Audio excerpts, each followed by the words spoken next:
اور تم سے ذوالقرنین کے بارے میں دریافت کرتے ہیں، کہہ دو کہ میں اس کا کسی قدر حال تمہیں پڑھ کر سناتا ہوں۔ ہم نے اس کو زمین میں بڑا اقتدار دیا تھا اور ہر طرح کا سامان اس کو عطا کیا تھا، تو اس نے ایک سفر کا سامان کیا، یہاں تک کہ جب سورج کے غروب ہونے کی جگہ پہنچا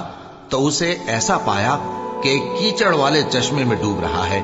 اور اس چشمے کے پاس ایک قوم دیکھی۔ ہم نے کہا ذوالقرنین، تم ان کو خواہ تکلیف دو خواہ ان کے بارے میں بھلائی اختیار کرو، دونوں باتوں کی تم کو قدرت ہے۔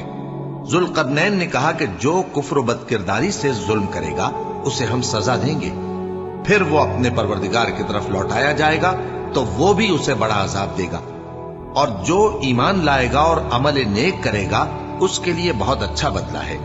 اور ہم اپنے معاملے میں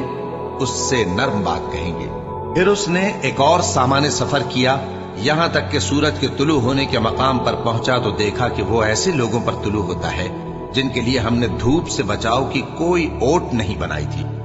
حقیقت یوں ہی تھی، اور جو کچھ اس کے پاس تھا ہم کو سب کی خبر تھی۔ پھر اس نے ایک اور سفر کا سامان کیا، یہاں تک کہ دو اونچے سیدھے پہاڑوں کے درمیان پہنچا تو دیکھا کہ ان کے اس طرف کچھ لوگ ہیں کہ بات کو سمجھ نہیں سکتے۔ ان لوگوں نے کہا کہ اے ذوالقرنین، یاجوج اور ماجوج اس علاقے میں فساد کرتے رہتے ہیں، بھلا ہم آپ کے لیے خرچ کا انتظام کر دیں کہ آپ ہمارے اور ان کے درمیان ایک دیوار کھینچ دیں۔ ذوالقرنین نے کہا کہ خرچ کا جو مقدور اللہ نے مجھے بخشا ہے وہ بہت اچھا ہے، تم مجھے قوت بازو سے مدد دو، میں تمہارے اور ان کے درمیان ایک مضبوط رکاوٹ بنا دوں گا۔ تم لوہے کے بڑے بڑے تختے میرے پاس لاؤ۔ چنانچہ کام جاری کر دیا گیا، یہاں تک کہ جب اس نے دونوں پہاڑوں کے درمیان کا حصہ برابر کر دیا اور کہا کہ اب اسے دھوکو، یہاں تک کہ جب اس کو دھونک دھونک کر آگ کر دیا تو کہا کہ اب میرے پاس تانبا لاؤ کہ اس پر پگھلا کر ڈال دو۔ پھر ان میں یہ قدرت نہ رہی کہ اس پر چڑھ سکیں اور نہ یہ طاقت رہی کہ اس میں نقب لگا سکیں۔ بولا کہ یہ میرے پروردگار کی مہربانی ہے، پھر جب میرے پروردگار کا وعدہ آ پہنچے گا تو اس کو ڈھا کر ہموار کر دے گا، اور میرے پروردگار کا وعدہ سچا ہے۔ اس روز ہم ان کو چھوڑ دیں گے کہ روئے زمین پر پھیل کر ایک دوسرے میں گھس جائیں گے، اور سور پھونکا جائے گا تو ہم سب کو جمع کر لیں گے، اور اس روز ہم جہنم کو کافروں کے سامنے لائیں گے،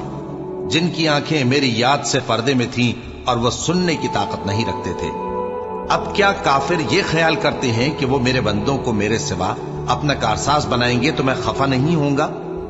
ہم نے ایسے کافروں کے لیے جہنم کی مہمانی تیار کر رکھی ہے۔ کہہ دو کہ ہم تمہیں ایسے لوگ بتائیں جو اعمال کے لحاظ سے بڑے نقصان میں ہیں۔ یہ وہ لوگ ہیں جن کی دوڑ دھوپ دنیا کی زندگی میں برباد ہو گئی اور وہ یہ سمجھے ہوئے ہیں کہ وہ اچھے کام کر رہے ہیں۔ یہ وہ لوگ ہیں جنہوں نے اپنے پروردگار کی آیتوں کو نہ مانا اور اس کے سامنے جانے سے انکار کیا، تو ان کے اعمال ضائع ہو گئے، سو ہم قیامت کے دن ان کے لیے کچھ بھی وزن قائم نہیں کریں گے۔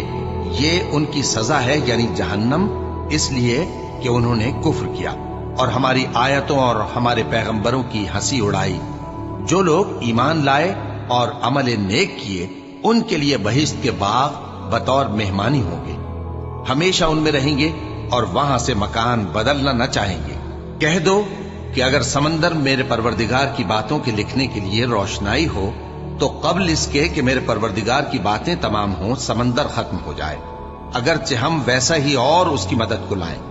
کہہ دو کہ میں تمہاری طرح کا ایک بشر ہوں، البتہ میری طرف وہی آتی ہے کہ تمہارا معبود